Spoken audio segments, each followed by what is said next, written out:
Hello, Titas! Welcome to episode 7, season 3 of the Coffee Tita podcast.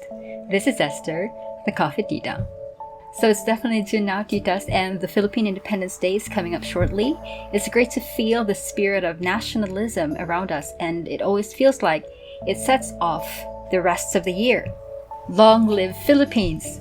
So last week's episode talked about what we'd like to do if we ever had the time.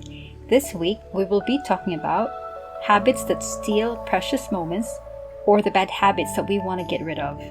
So there is a quote by Horace Mann. He said, "Lost yesterday, somewhere between sunrise and sunset, 2 golden hours, each set with 60 diamond minutes. No reward is offered, for they are gone forever." So what does this mean for us, Titas? He's talking about the lost precious time. So when we talk about bad habits, nothing dies harder than a bad habit. Usually we know whenever we're doing something that's not good for us because the small voice that resides in the center of our heads can be a pretty vigilant nag. Please don't.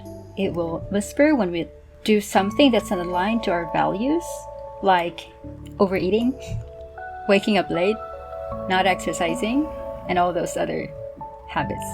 The trouble is, of course, until now, we haven't really been listening.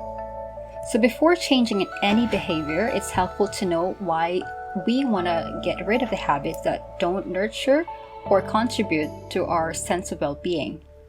If we change, what will be the positive payback? A healthier lifestyle, more energy and vitality, the joy and serenity of emotional sobriety, a slippery body. Going within opens up the eyes of our awareness in gentle ways. We start to treat ourselves more kindly as we become more intimate with our real selves and see glimmers of the woman we truly are inside. We shore up the courage to take the first tentative steps necessary to help her evolve and emerge outwardly. Soon we begin hearing whispers that encourage and comfort, not berate us. Then one fine morning, we just suddenly find ourselves wanting to work out and enjoy the sunrise.